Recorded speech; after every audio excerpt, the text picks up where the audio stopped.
はい先生တို့第3回က reading လေးသွားရအောင်နော်စာပိုက်တို့ဖတ်မယ်မိကုန်း24ကမိကုန်းကပါလေးမေးထားလဲဆိုတော့ခဏဘုံလျှော့ခါရခါရုပ်ဖို့တော့နာနေကြတဲ့ဒီစာပိုက်ထဲကနေပြီးတော့မှနားလေလိုက်တာကလဲ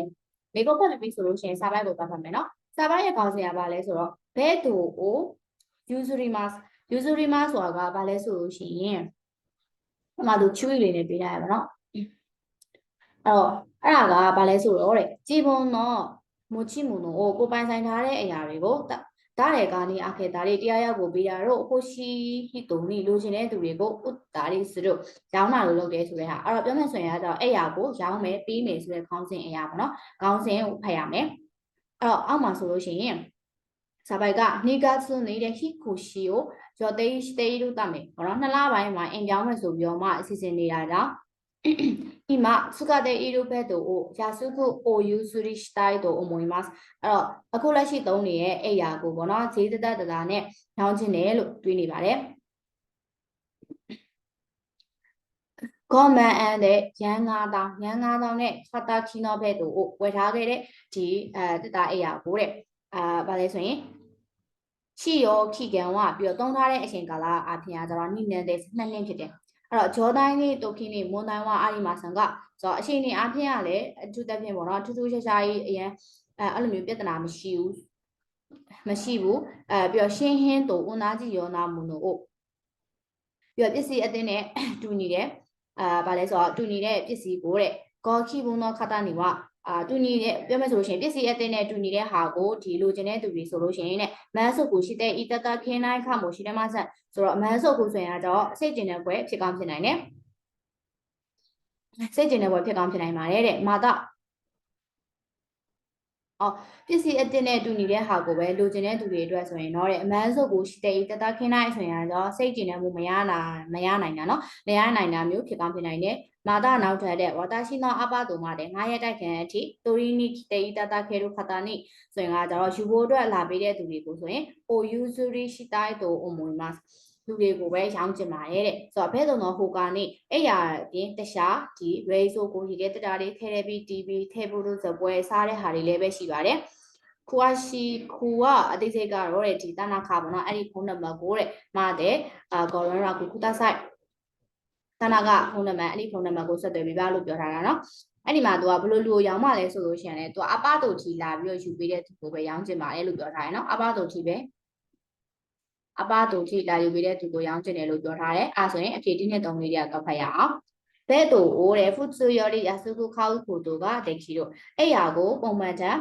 ဘာလဲဆိုရင်ဈေးသက်သက်နဲ့ဝယ်နိုင်တယ်သူကရောင်းမှဖြစ်တဲ့အတွက်ကြောင့်မို့လို့ဒီစာပိုက်ကနေသိလိုက်တဲ့အချက်ကဘာရှိလဲဆိုရင်အဲ့ရာကိုသက်သက်နဲ့ဝယ်နိုင်တယ်ဆိုတဲ့အချက်သိလိုက်တယ်နော်ဟိုက်အဲ့ဆိုလို့ရှိရင်အဖေကအချိပန်ဖြစ်နိုင်တယ်ပေါ့နော်ပြအချိပန်အဲ့ဆိုရင်နိဆန်ရောဘာလို့မဖြစ်လဲဆိုတာကိုဖယားနိနန်ကန်2နှစ်ကြာဘဲတူကိုခါရီတို့ကိုတို့ကတကယ်လို့2နှစ်ကြာငှားနိုင်တယ်ဒီမှာသူငှားလို့ရတယ်ဆိုတဲ့ဟာတော့မပြောထားအောင်နော်2နှစ်ကြာဆိုတာကသူသုံးထားတဲ့ဟိုဟာကိုပဲပြောထားတာသူသုံးထားတဲ့အဲ့ရာကိုသုံးထားတဲ့အရှင်ကိုပြောထားတာနိဗ္ဗာန်ကမှာတယ်ဆန်ကကျတော့ဘဲတူတော့ဟိုက်တကူကိုမူလျောနီစတဲမိုရာအဲ့လိုဆန်ကကျတော့အဲ့ရာကိုဒီ delivery ပို့ကအလကားနဲ့လုပ်ပေးမယ်အလကားနဲ့မူလျောနီစတဲမိုရာအဲ့လိုအလကားနဲ့လုပ်ပေးမယ်လို့ပြောထားလားမပြောတော့တော့ဒီမှာသူပေးထားတာကျတော့အခုတိုင်းအိမ်နာရရောက်လာပြီးတော့ယူတဲ့သူကိုပဲနောက်ကျင်တာလို့တော့ပြောထားတယ်အဲ့တော့ဆမ်မန်ကမာတယ်ယုံမန်ကကျတော့ဘဲတူဤခိုင်တော်မုံတို့မိုရာဦးဖို့တို့ကတခေလို့ဆိုတော့အဲ့ရာအပြင်တခြားဟာတွေလည်းပဲလက်ခံလို့ရနိုင်တယ်တဲ့သူကဒီအဲ့ရာအပြင်ဒါတွေလည်းရှိတယ်ဆိုတာကကျတော့ဒါသူကရှိကြောင်းပေါ့နော်ဝယ်လို့ရတယ်ဆိုတဲ့အကြောင်းသူပြောတာနော်ဒီလိုမျိုးအလကားအဲ့ရာအပြင်ဝယ်လို့ရတဲ့ဟာတွေကိုအဲ့ရာအပြင်တခြားဟာတွေကိုလည်းလက်ခံပြီးတယ်တခြားဟာတွေလည်းပြီးတယ်လို့ပြောတာမဟုတ်ဘူးเนาะအဲ့တော့ကြောင့်မလို့ဖျားအချိပန်ဖြစ်မယ်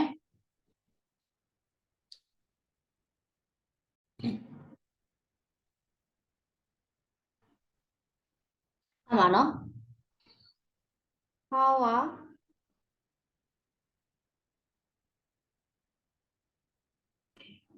အမှသူကဘာလဲဆိုတော့မေကွန်ရင်ဖတ်မယ်နော်25အောက်တော့မယ်25ရဲ့မေကွန်လေးကကြတော့တနာခါဆန်ဝါတဲ့ခါဝတူလီဆန်ခါရတနာခါဆန်ကခါဝတူလီဆန်ထံကနေပြီးတော့မှဟန်ဂျီအိုမိုရာတာအာတို့ဟန်ဂျီပေါ့နော် reply ရခဲ့ပြီးရင်တော့ဘာနာနေကိုစလို့ချမှုကြီးကတဲ့ဘာလို့ကိုရည်ရွယ်လဲအဲ့ဆိုရင်စာပိုက်တော့ဖတ်မယ်စာပိုက်ကကြတော့ ခါဝါတိုလီစာမထံကိုဗာလဲဆိုရင်တနာခဆန်ကရေးလိုက်တဲ့အဲ့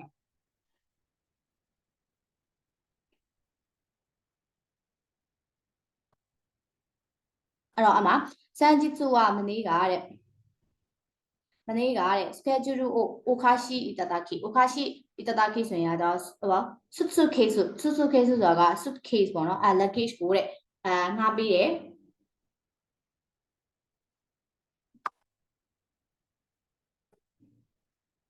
သူကဗာလဲဆိုတော့ luggage ကိုငှားပေးရပေါ့နော်ငှားပေးတာကိုလက်ခံရရှိရသူကငှားပေးတာကိုလက်ခံရရှိရလဲဆိုလို့ရှိရင်ဒီခါဝါတိုလီစာမကနေပြီးမှငှားတာနော်ခါဝါတိုလီစာမကငှားတာအဲ့တော့ငှားပေးရတဲ့အတွက်ကြောင့်မို့လို့တဲ့အာဒီကာတိုကိုဆိုင်မှာရှိတာငှားပေးလိုက်တာအဲ့တော့ငှားပေးရတဲ့အတွက်ကြောင့်မို့လို့ကျေးဇူးတင်နေပါတယ်ဥခါခဲ့တဲ့ကျေးဇူးကြောင့်ပဲတဲ့ရက်ခိုးနာကခရီးတွင်မှာဖူပန်းနာကိုသူကစုခုတို့ကတက်ခိမရှိတာဒီအဆင်ပြေနဲ့ပဲအကုန်ဆုံးသွားခဲ့တယ်ရှိကရှိတာပဲမဲ့တဲ့ခါရရင်တော့ဖူခိုတဲ့စုခေစုနဲ့စုကိုရှိခီစုကိုစုခဲ့တဲ့ရှိမှမရှိတာဒါပေမဲ့အပြန်မှာပေါ့နော်လေရင်မှာဗာလဲဆိုရင်လေရင်နဲ့ပေါ့နော်ဒီ suitcase ကနည်းနည်းအရှိရာပွန်းရလေးဖြစ်သွားခဲ့တယ်တာဟန်မိုးစီဝါခဲ့အာဒီမဆန်အရန်ပဲအားနာပြီးတော့တောင်းပန်ပါတယ်ခါဝါတိုရီဆန်နီထိုတဲ့ခါဝါတိုရီဆန်အနေနဲ့ကတော့တဲ့ထိုတဲ့မိုတိုင်းစစ်စနာမုံနိုဒတ်တို့ပုံမွေမဒီအရန်အရေးကြီးတဲ့ဟာဖြစ်မယ်လို့ထင်ပါတယ်ဆယ်မဲတဲ့အနေဆုံးတော့တဲ့ဥနာကြီးမုံနိုကိုခတ်တဲ့အိုခိုင်ရှိရောတို့探したのですがこのအနေဆုံးတော့တူညီတဲ့ဟာကိုဝယ်ပြီးတော့ပဲပြန်ပေးမယ်လို့တွေးပြီးတော့ဗောနော်ရှာခဲ့တယ်ဆိုပေမဲ့တဲ့နခမစ်စုခါနီမဆန်တော်တော်နဲ့မတွေ့ပါဘူးတဲ့မာတာနောက်ထပ်တာရှိမူနိုတဲ့ဒီတက်ပစ္စည်းနဲ့လေဗောနော်အိုခိုင်ရှိစုလို့နော်ကအင်းနော်ကဒီပစ္စည်းရဲ့နောက်ထပ်ပစ္စည်းအတင်နဲ့ဒီလဲပေးတာကဆင်ပြီမလားမာဆိုအရင်ဆုံးအိုခါကရှိနောက်ခဲပါနာရီမဆန်အရင်ဆုံးဗာလဲဆိုရင်ဥခါကြီးဆိုရင်တော့ဒါကဗာလဲဆိုရင် तू ကလာတာပေါ့နော်ပြောမယ်ဆိုရှင်လာပြီးတော့စုံစမ်းရအောင်မလားအရင်ဆုံးဥခါကြီးဆိုရင်ကျတော့ तू ကတရားကိုခေါ်တာရတယ်နောက်ပြီးတော့စုံစမ်းစစ်ဆေးတာရတယ်စကားပြောတာရတယ်နော်ဒီမှာဆိုရင်ကျတော့အရင်ဆုံးနဲ့ဒီပစ္စည်းအသစ်တစ်ခုခုနဲ့ပြန်ပြီးတော့ပြင်ဆင်ရမလားဒါမှမဟုတ်အရင်ဆုံးဒီမှာပေါ့နော်ပစ္စည်းတစ်ခုခုပြန်ပေးရမလားအရင်ဆုံးပြင်ဆင်ရမလားပေးရမလားခိုင်းစုတော့ကအင်းတော့ဘာလို့ဆိုရင်ပစ္စည်းတစ်ခုခုနဲ့ပြန်ပေးတာကအစင်ပြီလားမဆိုရင်အရင်ဆုံးဥပခိုင်းရှင်းနောက်ခဲ့တဲ့ဘာနာရီမဆန်အရင်ဆုံးပထမဆုံးကတော့တဲ့ဥပခိုင်းဆိုရင်ကျတော့လာလို့မရဘူးတဲ့ชิคายอุทินี่နီးတဲ့အိမ်မှာပေါ့နော်စုခေစုအိုးတဲ့မို့တဲ့ဥခကိုင်တိုင်းတို့အမွေးမစနော်တဲ့ဆိုတော့နီးနားကအိမ်မှာတဲ့စုခေစုကိုတဲ့ယူပြီးတော့လာမယ်လို့တွေ့ရတဲ့အတွက်ကြောင့်မို့လို့တဲ့ခေါ်ပူအာယိုအိုလာမယ်လို့တွေ့ရတဲ့အတွက်ကြောင့်မို့လို့တဲ့အရင်ဆုံးသူကအရင်ဆုံးတော့လာရမယ်လို့ပြောနော်သူကဘာလဲဆိုလို့ရှိရင်အဆင်ပြေမလားလို့လည်းမေးတယ်နောက်ပြီးတော့ပထမဆုံးကကြတော့တဲ့လာရမယ်တဲ့လာလဲရမယ်တဲ့အဲဆိုရင်တနာခါကနေပြီးတော့သူ့ရှီကိုတောင်းပါပေါ့နော်အဲ့တော့အနီနာအိမ်မှာတဲ့ suitcase ကိုတဲ့ဘာလဲဆိုလို့ရှိရင်ယူပြီးတော့မှလာမယ်လို့တွေ့ရတဲ့အတွက်ကြောင့်မို့လို့တဲ့အရှင်နေကိုချီရာစေဤတတခင်းနိုင်တေလျှော်ကတဲ့ဟိုချီရာစေဤတတခင်းနိုင်တေလျှော်ကဆိုရင်ကျတော့အရှင်နေကိုသိချင်ပါတယ်ပေါ့နော်သိလို့ရမလားဆိုပြီးတော့သူကမေးလိုက်တာဘာလဲဆိုတော့အတစ်တစ်ခုခုနဲ့ပေးလို့ရောအဆင်ပြေလားအရင်ဆုံးကတော့တဲ့အဲ့ဒီကိုလာရမယ်တဲ့လာလဲရမယ်တဲ့ဘာလဲဆိုလို့ရှိရင်အနီးနားကအင်္ဂါပေါ့နော် suitcase ကိုဘာလဲဆိုရင်ယူပြီးတော့မှလာခြင်းလေလို့ဒီမှာယူပြီးတော့မှလာမယ်လို့ပြောတာပေါ့နော်သူက suitcase ကိုအရင်တွက်ပြမဲ့ပုံစံအဲ့ဒါကြောင့်မို့လို့အရှင်သိကျင်တယ်လို့ပြောတာ一起ကတော့ suitcase ကိုတဲ့ခါရှင်နေအေးကိုငှားဖို့အတွက်သွားမယ် suitcase ကိုဘာလဲဆိုရင်ငှားဖို့သွားမယ်ငှားဖို့သွားတာအခုမှငှားဖို့သွားတာမဟုတ်ဘူးเนาะသူကငှားပြီးသားငှားပြီးသွားပြီအခုမှငှားဖို့သွားတာမဟုတ်ဘူးဒါကြောင့်မို့အချီပန်ကမရဘူး suitcase ကိုခတ်တယ်ခါရဲဆို suitcase ကိုဝယ်ပြီးတော့ပြန်ပြီးမယ်သူမေးတာကတော့25မိနစ်ကကျတော့ဒီ reply ရပြီဆိုလို့ရှိရင်ဘာလို့လုပ်မှာလဲသူကအရင်မေးတာကကြတော့လေအတိတ်ဝယ်ပေးရမလားဒါမှမဟုတ်အဲ့ဒီကိုတော့လာရမယ် suitcase ကိုယူပြီးလာမှာဖြစ်တဲ့အတွက်ကြောင့်မလို့ပြောတဲ့အတွက်ကြောင့်မလို့တကယ်လို့သူ့ထံကနေပြီးတော့ရမယ်ဆိုလို့ရှိရင်ကျတော့ဒါရိုက်အဲ့ဒီအိမ်ကိုသွားမေးရမှာအဲ့တော့ဒါရအဲ့ဒီအိမ်ကိုသွားပြီးတော့ဘယ်လိုလုပ်ရမလဲဆိုပြီးတော့သွားမေးရမှာနော်အချီရမရဘူးမိကကျတော့ suitcase ကိုဝယ်ပြီးတော့ပြန်ပေးမယ် suitcase ကိုဝယ်ပြီးတော့ပြန်ပေးမယ်ဆိုရင်ကျတော့လေ तू ကအဆင်ပြေလားဆိုပြီးတော့ပဲမေးတာလားအဲ့ဒီကိုလည်းအရင်ဆုံးလာရမယ် suitcase ကိုယူပြီးတော့မှပြချင်တယ် ပေါ့နော်ယူပြီးတော့မှလာခြင်းနဲ့လို့တွေ့ရတဲ့အတွက်ကြောင့်မို့လို့အချိန်နေရလာလို့မရဖြစ်တဲ့အတွက်ကြောင့်မို့လို့ချက်ချင်းဝယ်ပြီးတော့မှတွက်ပြန်ပေးမယ်ဆိုတာတော့မဟုတ်သေးဘူးเนาะသူကချက်ချင်းဝယ်ပြီးတွက်ပြန်ပေးမယ်ရလာလို့မရတာမဟုတ်ဘူးเนาะသူကအဲ့ဒီကိုလည်းတွားရအောင်ပါသူကတနာခါကအဲ့ဒီခါဝဒီပေါ့နော်ခါဝတူရီဆာမထံကိုတွားအောင်ပါအဲ့တော့ဆန်းကတော့ဒိုးဆိုတယ်ပါဤကဘယ်လိုလုပ်ရင်ကောင်းမလဲဆိုတာကို6ခုဆက်သူခီခီနေဤကိုတွားပါလေဆိုရင်ဓာတ်ရိုက်နားထောင်ဖို့တွားမယ်ဓာတ်ရိုက်နားထောင်ဖို့တွားမှာเนาะအဲ့ဒါကြောင့်မလို့ဆမ်ပန်မှန်နေဇိုမန်ကကြတော့လျှောက်ခုံးတော့အိုမီယာကေကိုမို့စ်ဤကိုတွားပါလေဆိုရင်လျှောက်ခုံးတော့အိုမီယာကေဆိုတဲ့ဒီခရီးသွားပြန်လာတဲ့လက်ဆောင်ကိုပါလေဆိုရင်ယူသွားမယ်တဲ့ဟုတ်ဘူးเนาะယူပြီးတော့သွားမယ်ဆိုတာမဟုတ်ပါဘူးသူက suitcase ကိုယူပြီးတော့မှသွားမှာဓာတ်ရိုက်သွားနားထောင်မှာဘယ်လိုလုပ်ရမလဲဆိုတဲ့ဟာကိုအဲ့အတွက်ကြောင့်မလို့ဆမ်ပန်ဖြစ်မဲ့အဖြစ်ရ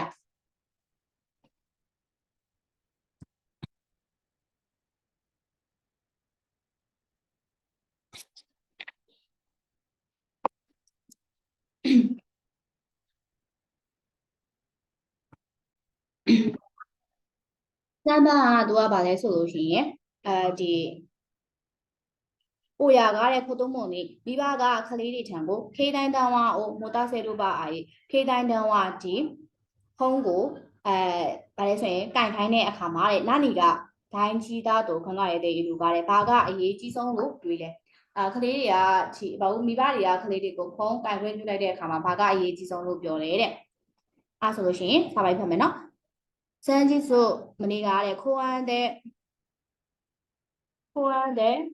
ပြုဆိုင်ခုတိုင်းကအုံနောက်နောက်ကိုကဘောနော်ပန်းချန်ထဲမှာ10နှစ်လောက်အရွယ်ရှိတဲ့ကောင်မလေးကခေတိုင်းတုန်းကတဲ့ဟာနာရှိတဲ့ဣရုနော်အိုမီတာခေတိုင်းတုန်းကဘောနော်ဖုံးပြောနေတာကိုမြင်ခဲ့တယ်အဲ့ဒီကဒိုယာရတစ်ဖက်လူကကြတော့တဲ့ကခိုးတော့သူမို့တာချစ်တဲ့ဒိုယာရရဲ့အဓိပ္ပာယ်ကကြတော့သူကဒီအဓိပ္ပာယ်တိတ်ပြီးတော့ဘယ်လိုပြောမလဲဟုတ်ဖြစ်နိုင်တာကတော့နည်းနည်းတည်တာကတော့ပုံပေါ်တဲ့ပုံစံမျိုးပြောချင်တာเนาะတစ်ဖက်လူကလည်းဖြစ်နိုင်တာကတော့တဲ့ပုံပေါ်တာကတော့ဒီကျောင်းကတငယ်ချင်းပဲဖြစ်ပြီးတော့တဲ့တခုနှစ်အထူးသဖြင့်နဲ့ယောကြီးကအားရဝခဲ့တဲ့မုနာခုဝခဲ့တဲ့မုနာခုဒီကိစ္စရှိတာတော့မဟုတ်ဘူးနန်းတော်နာခုဘာရမဟုတ်အိုရှာဘယ်ရီအိုရှိတဲ့ဣရုယောဒတ်တာဘာလဲဆိုရင်စကားပြောနေတဲ့ပုံပဲပေါ်တယ်အိုရခါလာမီရဲ့မိဘနေရာကလည်းကြည့်မယ်ဆိုရင်ခိုတုံးမုံနေခေတိုင်းအိုမိုတာဆဲရုခိုတိုတဲ့စုခုရှိဝဘာလဲဆိုရင် action တက်ခုလုံးတော့ခမို့ရှိတဲ့နိုင်သူကဒီကလေးတွေကိုတဲ့ဖုံးပေးကင်တဲ့ပေးကင်နေဆိုရင်မော်နော်စုခုရှိဝနည်းနည်းတော့တဲ့ action ဆိုတာကဘာလဲဆိုရင်စိတ်ရှတာပေါ့နော် action ဆိုရင်ကကြတော့ဘာလဲဆိုရင်စိတ်ရှတာအဲ့တော့ဒီမှာဆိုရင်ကကြတော့နည်းနည်းတော့တဲ့စိတ်တတာရာစိတ်ချတာ action တက်ခုလုံးတော့ကမရှိတဲ့မှာဆက်ဆိုရင်တော့ဖြစ်ကောင်းဖြစ်နိုင်တယ်ပေါ့နော်အဲ့တော့စိတ်ချရတာမျိုးလည်းဖြစ်ကောင်းဖြစ်နိုင်တယ်တိုးခုနှစ်အထူးသဖြင့်နဲ့တိုမိုဘာတာရာခီနော်ဘာလဲဆိုရင်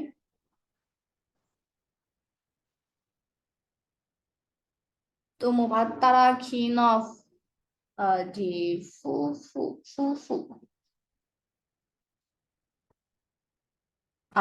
နော်အဲ့တော့ဖူဆိုတော့ဖူကတဲ့ဆိုတာတော့တဲ့အဲ့တော့ပြောမယ်ဆိုလို့ရှိရင်အထူးသဖြင့်နဲ့ဒီတိုမိုဘာသာရာခိဆိုရင်ကကြတော့အိမ်မှာဆိုလို့ရှိရင်အဲ့ဒီအဖေရောမေရောနှစ်ယောက်လုံးအလုပ်လုပ်တာကိုပြောတာအဲ့တော့အထူးသဖြင့်နဲ့မိဘနှစ်ပါးလုံးလုံးနေရတဲ့ဒီလင်များတွေမှာဆိုလို့ရှိရင်เนาะဆိုတာတော့အဲ့လိုဟုတ်တယ်မဟုတ်လားရှိကြပါမယ်တဲ့ခွန်သားနေဒီလောက်ထိဦးစားနိုင်ခို့လို့ခါတော့ငယ်ရွယ်တဲ့အရွယ်ကနေစပြီးတော့တဲ့ဦးတုံနာထိုဘောနော်ဥတုနာတို့ဒီလိုမျိုးဒီအရွယ်ရောက်တဲ့သူတွေနဲ့ဦးနာကြီးခေတိုင်းတန်ဝါအိုမိုဆွဟစ်ဆွယောကအရုဏောတာတို့ကဒါပေမဲ့ပေါ့နော်ဒီလောက်ထိငယ်ရွယ်နေတဲ့အရွယ်ကနေစပြီးတော့အသက်အရွယ်ရောက်တဲ့အထိပေါ့နော်ဒီတူနေတဲ့ဗာလေစင်ခေတိုင်းဒီဖုံးကိုကင်မိုးကလိုတကယ်ကောလိုအပ်ရဲ့လားခေတိုင်းအိုခိကခေနေခေတိုင်းဖုံးကိုအကြောင်းပြပြီးတော့မှခိုးသူမှုကဆန်ဆိုင်နေအောက်ခေးစူးမို့ဖွယ်တဲ့ဤတို့ခလေးတွေကဒီရာဇဝမှုကျူးလွန်တဲ့ဖြစ်ပျက်တွေကလည်းပဲဒီရာဇဝမှုနဲ့ကြုံကြရတဲ့အဖြစ်အပျက်တွေကလည်းပဲများနေတယ်ခေတိုင်းကိုဖုံးကိုတဲ့မိုးစုခိုဆိုတဲ့ကင်ထားတဲ့အတွက်ကြောင့်မလို့ပေါ့နော်ဒီခုသုံးမှုနော်ဆေခိုင်နဲ့ကလေးတွေရဲ့ကဘာမှာဒေါနာဟန်ဂါကအိုခိတေးရုနော်ကဘယ်လိုမျိုးပြောင်းလဲမှုတွေဖြစ်သွားလဲဆိုတာကိုတဲ့အိုယာကစုနေနေဗာလဲဆိုမိဘတွေကမိဘတွေကဘယ်လိုလဲဆိုလို့ရှိရင်အမြဲတမ်းပေါ့နော်ချူရီကိုရှိတဲ့အိုခါနာခေတွေပါနာနာနိုင်ဗာလဲဆိုလို့ရှိရင်တတိထားနေရမယ်လို့ပြောတာအမှသူပြောချင်တာကဘာကိုတတိထားရမယ်မလဲဆိုလို့ရှိရင်ဒီကလေးတွေရဲ့ကဘာမှာပေါ့နော်ဖုန်းကိုပေးခဲ့နိုင်လို့ရှိရင်ဘယ်လိုမျိုးပြောင်းလဲသွားမယ်ဆိုတဲ့ဟာလေး မိဘတွေကတတိထားရမယ်လို့ပြောထားတာလေနော်အဲ့တော့သူကဒီမှာလည်းသူကမိဘတွေကကလေးတွေကိုဖုံးပေးကင်လိုက်တဲ့အခါမှာဆိုလို့ရှိရင်ဘာကအရေးကြီးရလို့တွေးနေရလဲတဲ့ဆိုတော့အဖြေတရွေးကြည့်မယ်နော်ဘယ်ဖြစ်နိုင်လဲဆိုတာ一起ကတော့ခိုတိုမိုကဟီတိုတွေတဲ့အင်တာနက်တို့တဲ့ service ကိုပြီးရောရှင်းနိုင်ဖို့တော့ကလေးတွေကလည်းတယောက်တည်းအင်တာနက်ရဲ့ service ကိုတဲ့မသုံးနိုင်နဲ့တစ်ချက်လားမဟုတ်ဘူးเนาะ internet service ကိုသုံးတာလားမသုံးနိုင်တာတော့မပါဘူးကလေးတွေအတွက်အနေနဲ့ဝယ်ပြောထားတာဖြစ်တဲ့အတွက်ကြောင့်ဘုံတော့အချီကမရဘူးနေရကြတော့ K9 တန်ဝါကခုတုံးမုံလေးဒေါနာအေပြောဗာလဲဆိုရင်အတ္တအေတဲ့ဤလူကားတယ်ဆိုတော့ဘယ်လိုမျိုးဒီအေကျော်ကတော့လွှမ်းမိုးမှုတွေဖြစ်စေလဲဘယ်လိုမျိုးလွှမ်းမိုးမှုတွေကိုဖြစ်စေလဲဆိုတော့တဲ့အိုယာကအစ်စုမခန်းရှင်းအောင်မို့စုကိုတော့မိဘတွေကအမြဲတမ်းဒီစိတ်ဝင်စားမှုရှိရမယ်ဒီစိတ်ဝင်စားမှုရှိရမယ်ဆိုတော့ပြောရမယ်ဆိုလို့ရှိရင်ဒီကလေးတွေအပေါ်မှာဖုန်းကဘယ်လောက်လွှမ်းမိုးမှုတရားမှုရှိနေလဲဆိုတာကိုသတိထားရမယ်စိတ်ဝင်စားမှုရှိနေရမယ်လို့ပြောတာเนาะအဲ့တော့အနိဗ္ဗာန်ကနည်းနည်းဖြစ်နိုင်တယ်ဆမ်မန်ကကြတော့အိုတိုနာကစကားကိုခေတိုင်းတဝါရော်ရင်မို့တဲ့ခီနိုကစုကုနာကိုစရုကိုတို့ဒီအရရောက်တဲ့သူတွေတုံးတယ်ဒီခေတိုင်းတဝါထက်စွမ်းရည်နေတဲ့ကိစ္စဆိုတော့အဲ့ဒီဟာလည်းပြောထားတာမပါဘူးเนาะ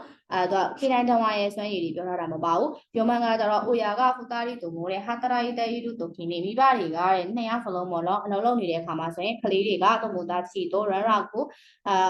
တငယ်ချင်းတွေနဲ့ဒီဆက်သွယ်တာကိုတဲ့တူရဲတို့ရောနေစတူကိုတို့တဲ့ဗာလဲဆိုရင်ကလေးတွေနဲ့ဆက်သွယ်တာကိုလုံးနိုင်တဲ့အချက်ကိုတဲ့ဆိုတော့မဟုတ်သေးဘူးเนาะသူပြောတင်တာကကြတော့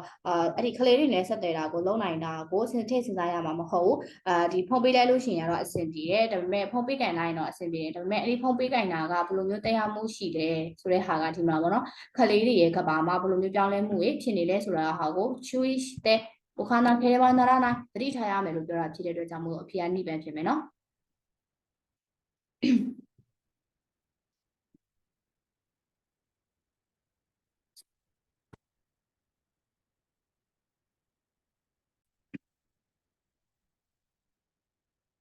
နံပါတ်29ရောက်ပြီနော်နံပါတ်29မိကုံကကျတော့ခွန်တော့တာခုရှိအိုးတဲ့ပြီးရောစရုံတော်နေဒီတက္ကစီကိုသုံးဖို့ဗာလဲဆိုရင်ခံခင်းတော့နိုင်ပတ်သက်မှုမရှိဘူးဆိုတာကပတ်သက်ဆက်ဆိုင်မှုမရှိဘူးဆိုတာကဗာလဲဆိုရင်ဒိုတွေကအားလေတဲ့အဲ့တော့ဒီတက္ကစီကိုအသုံးပြုဖို့အတွက်ပတ်သက်ဆက်ဆိုင်မှုမရှိဘူးဆိုတာကဘယ်ဟာလဲတဲ့ဆိုတော့ခဏလေးမှလည်းမသိဘူးလေအဲ့အားဆိုလို့ရှိရင်စမ်းစီတို့အပွားစားပိုက်တစ်ခုလုံးဖတ်ကြည့်အောင်နော်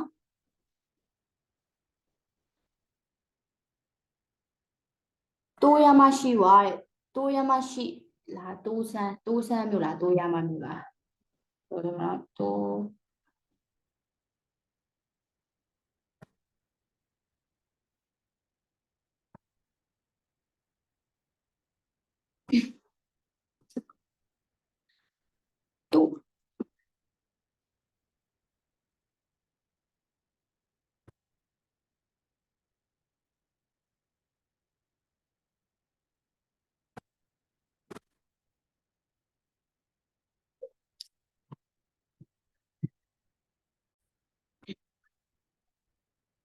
တိုးရမရှိွားတဲ့တိုးရမရှိသွားကားတဲ့ဒါလည်းဆိုရင်ရှိကစုခါရလေးလပိုင်းကနေပြီးတော့မှခိုးကျော်တခုရှိနော service ကိုဟာကြည့်မယ်ကဘာလဲဆိုလို့ရှိရင်taxi service ကိုဘာလဲဆိုရင်ခိုးကျော်ဆိုရင်က public ချပြတာပြောเนาะအဲ့တော့taxi service ကို public လုပ်ခဲ့တယ်ဘာလို့ပြောမယ်ဆိုစောက်ဖွင့်ခဲ့တယ်တဲ့ ikutsu ကတော့ချီဟိုdes ဘယ်လိုပြောမလဲ ikutsu ကတော့ဆိုရင်ကကြတော့ ikutsu ikutsu ကတော့ချစ်စေတယ်စိတ်အခန်းကြီးကဒီခန်းကြီးလေးကချီအီခီနော်ikutsu ကတော့ချီအီခီတဲ့ဘောနော်ဘလိုဒေတာပဲဖြစ်ဖြစ်ဘလိုဒေတာကိုပဲဖြစ်ဖြစ်ခိုရေရှာကချီon time မှကျော်ခိုရေရှာတက်ကြီးရွယ်ဦးတွေရဲ့နောက်ပြီးတော့ on time မှကျော်ပေါ့နော်ကားမောင်းနိုင်စဉ်ကိုတဲ့မိုတာနာဟီတိုကမပိုင်ဆိုင်ထားတဲ့သူတွေကတဲ့အိုခိုအီဒိုနီမိုခကဝါရာဆိုဒီအများကြီးပေါ့နော်ဟီတိုကဆိုရင်ကကြတော့ဒီမပိုင်ဆိုင်ထားတဲ့သူတွေကတဲ့အများကြီးဖြစ်တယ်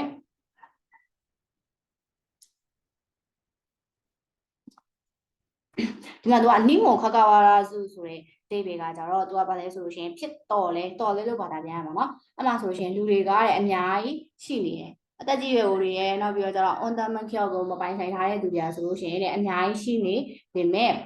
Rio de Kilo Basuka မှာပေါ့အများကြီးရှိနေတော့လဲပဲတဲ့အသုံးချလို့ရနိုင်တဲ့ bus ကတော့မရှိဘူးတော့ exam ခါလာအရင်တည်းကနေပြီးတော့မှ ဤသို့တော့ full ban ကဒီပြောင်းရွှေ့ရတာတွေရဲ့အဆင်မပြေမှုတွေကမွန်သားလီနာတေဤတာခါလာတာပြဿနာဖြစ်နေကြတာကြောင့်ဖြစ်တယ်ခိုင်းမှုတို့ရဈေးဝယ်တာတွေပြောအင်းတော့ဘာက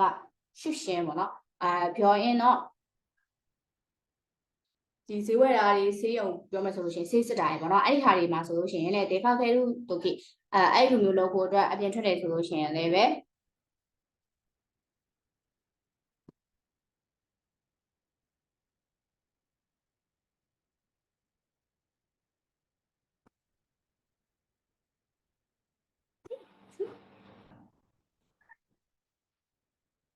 ဂျူးရှင်သားတို့နေအဲ့လိုမျိုးဆေးစစ်ဖို့အတွက်သွားတာတွေပါတယ်ဆိုလို့ရှိရင်လည်းသွားတဲ့အခါမှာလည်းပဲဥက္ကဋ္ဌစင်တာနေဥက္ကဋ္ဌစင်တာမှာတဲ့တန်ဝါစုတို့ဖုန်းဆက်လိုက်မယ်ဆိုလို့ရှိရင်တက္ကစီကတဲ့ជីတာကုမတဲ့အိမ်အထိပေါ့နော်မခွာရင်းနေခိတဲ့ဗါလဲဆိုရင်ကြိုဖို့လာပြီးတော့မှခီဘိုဆူလိုပါရှောင်းမတဲ့ဟုတ်ခုတဲ့ခုတဲ့သွားခြင်းနေနေရာအထိဆန္ဒရှိရဲ့နေရာအထိပေါ့မှာပို့ပေးပါတယ်တို့တို့ခုစားတဲ့စတဲ့ဖေပါဗါလဲဆိုရင် register လုပ်လာမယ်ဆိုလို့ရှိရင်ဒီနာကြီးရှိနိုင်တော့ဘာလဲဆိုရှင်တူနေတဲ့မြို့တွေပဲမြို့တွေဆိုလို့ရှင်ဒိုခိုတဲမို့ပဲနေရာပဲဖြစ်ဖြစ် Rio de Kilo လောက်နိုင်တယ်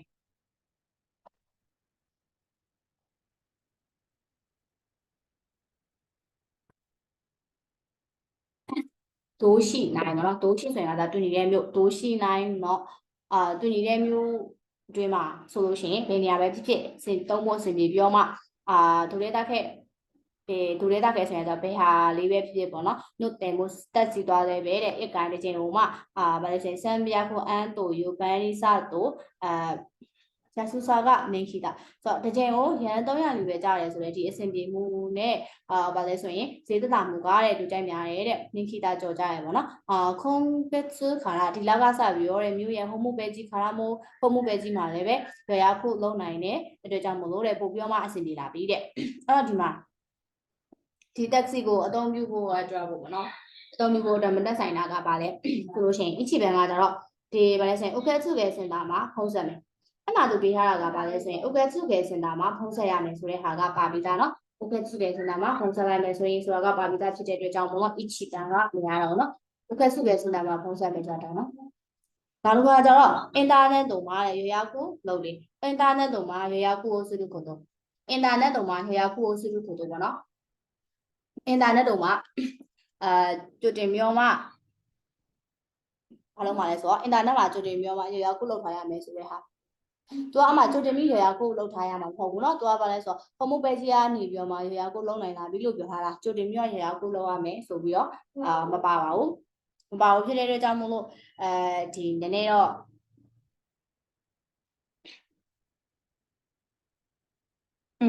သူကအင်တာနက်တော့မှာရောခုဗာလဲဆိုရင်ရောရခုလုပ်တယ်ပေါ့နော်ဒီမှာဆိုလို့ရှိရင် home page ကနေပြီးတော့မှရောရခုလုပ်နိုင်တယ်ဖြစ်တဲ့အတွက်ကြောင့်မို့လို့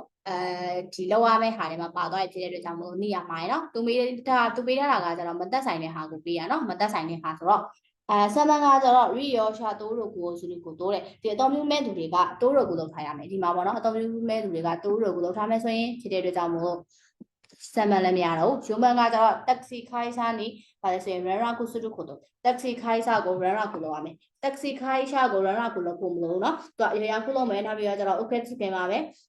စင်တာမှာပဲ consult လိုက်ပြီးဆိုလို့ရှိရင်သူကအိမ်တိုင်ရောက်လာသူပြီးမယ်ဆိုတာမျိုးကြီးပါတယ်နော်အဲ့အတွက်ကြောင့်မလို့ TI ဂျုံပန်ပြင်မယ်နော် company ကိုဖုန်းဆက်ရမယ်ဆိုတဲ့ဟာမပါပါဘူး